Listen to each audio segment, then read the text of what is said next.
네,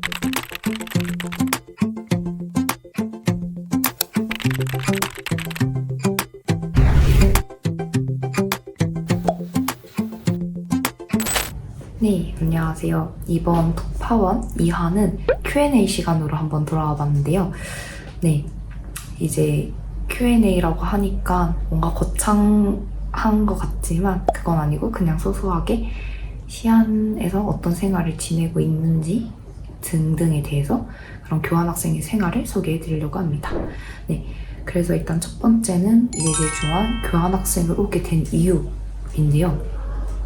저는 이제 한국 대학교에서 전공이 중어중문학과였어요. 그래서 이제 중어중문학과다 보니까 중국을 한 번도 안 가본 것도 이상한 것 같았고, 중국어를 못하는 것도, 말로 못하는 것도 좀 그렇다고 생각을 해서 이런 것들을 한 번 해결할 수 있는 게 뭘까 생각해봤고, 그게 이제 교환학생이었습니다.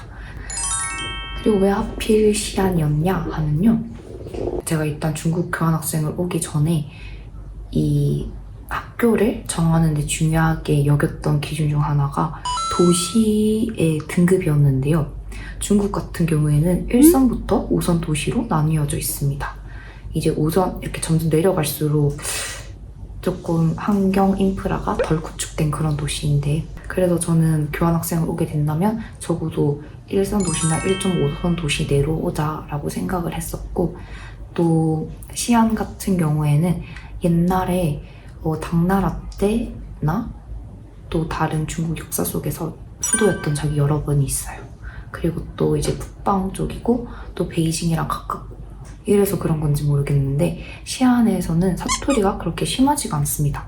물론 사투리를 쓰긴 쓰는데 약간 남방 지역보다는 덜하다는 거죠. 그리고 시안 교통대 자체도 되게 중국에서 명문대 중 하나라서 선택을 하게 된 좀 더 결정적인 이유가 된 거죠. 이제 교환학생 준비 과정에 대해서 얘기해 드리자면, 특히 중국 같은 경우에 이 중국 대학교에서 요구하는 특별한 것들이 있거든요. 일단 저는 어플리케이션부터 이제 학교에 넣어야 된단 말이죠. 그때 이 시안교통대가 요구했던 게 그 범죄 전과 기록이랑 신체 검사서를 미리 달라고 하는 거예요.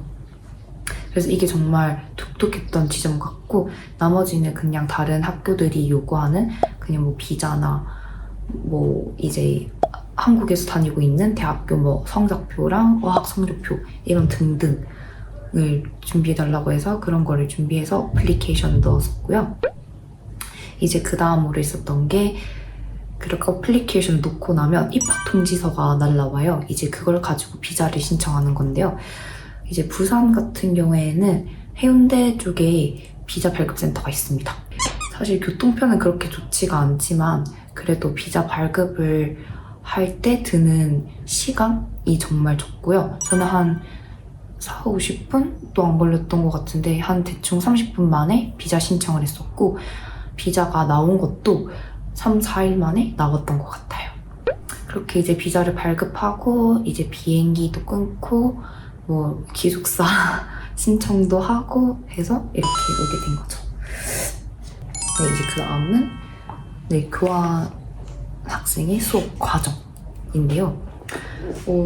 일단 중국 대학교 올 때는 어느 정도 다 어학 성적을 가지고 와서 그런지 모르겠는데, 이제 중국 대학교에서는 수업을 듣기 전에 일단 시험을 한번 칩니다. 중국어 시험을 치고 그거에 따라서 반에 나눠주거나 아니면 본과 수업을 들을 수 있게 해주는데요.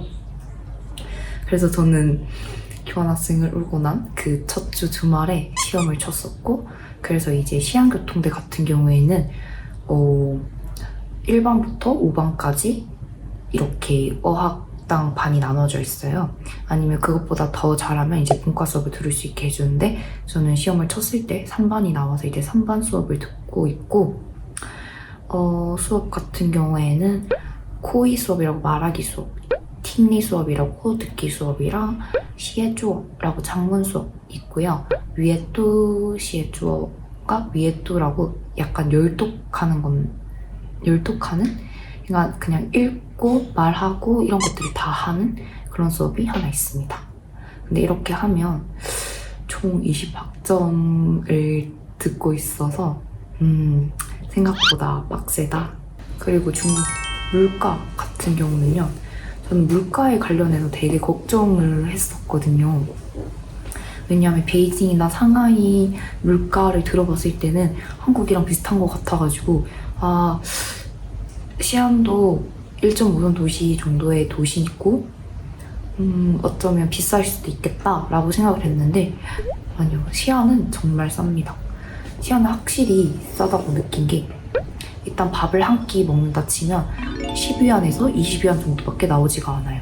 근데 그렇다고 양이 좋은 것도 아니라서 정말 가성비 있는 식사가 가능하고 또 학교 학식도 그렇게 비싸지가 않거든요. 비싼 걸 먹으면 18위안 정도 하고 나머지는 다 15위안, 12위안 정도밖에 안 해서 한 2,000원대로 다 식사가 가능한 것 같습니다. 그리고 또 지하철이나 뭐 버스, 택시 이런 교통비도 정말 중요하겠죠. 근데 교통비가 정말 싸요. 이제 부산 같은 경우에는 또 버스나 지하철 타면 1,600원, 1,700원 정도 하는데 시안에서는 900원 정도밖에 하지 않습니다. 그래서 어디 돌아다닐 때 정말 부담 없이 돌아다닐 것 같고 택시비마저도 싸기 때문에 40-50분 되는 거리도 7,000-8,000원 밖에 하지가 않거든요. 그래서 택시도 뭐 여러 명이서 갈 때는 많이 이용해서 가는 것 같습니다. 또 옷도 중국 같은 경우에는 그 중국의 유명한 앱인 타오바오에서 많이 시키거든요. 타오바오에서 파는 옷들도 한국보다는 그래도 60-70%는 싸지 않나? 그래서 한 달 생활비가 지금 초기라서 조금 많이 들어서 한 5-60만 원 들긴 했는데 뭔가 점점 가면 갈수록 더 적게 들거나 하지 않을까 싶습니다. 그 다음은 그리고 제일 중요한 친구를 사귀는 법. 친구. 일단 이 시안 교통대 자체는 한국인이 정말 없습니다. 본과 수업을 듣는 분들까지 합쳐서 저 포함해서 한 5명 정도밖에 없어서 이제 사람을 사귀려면 외국인 친구를 사귀어야 합니다. 근데 이제 이 외국인 친구를 어떻게 사귀느냐? 저도 이제 그렇게 많이 아직 한 달도 안 됐기 때문에 그렇게 많이 사귄 건 아닌데 그래도 어느 정도 친해지는 과정에 어떤 과정을 거치는지 이렇게 옆에서 본 바로는 일단 어학당에서 수업을 들 때 같은 반에 있는 친구들이랑 뭐 수업 시간에 코이 수업이 있단 말이에요. 말하기 수업이 있단 말이에요. 그런 말하기 수업을 할 때 대화를 하면서 뭐 좀 친해져서 뭐 너의 웨이신이 있냐 이렇게 해서 웨이신을 뭐 주고받고 하고 아니면 인스타그램을 다들 많이 하기 때문에 인스타그램을 주고받고 해서 연락을 넣어서 약속을 잡아서 만나서 친해지거나 아니면 약간 친구 한 명을 사귀면 그 친구 한 명이 다른 친구를 소개받고 이런 식으로 많이 친해지는 것 같아요. 이렇게 지금까지 Q&A를 한번 찍어봤는데요.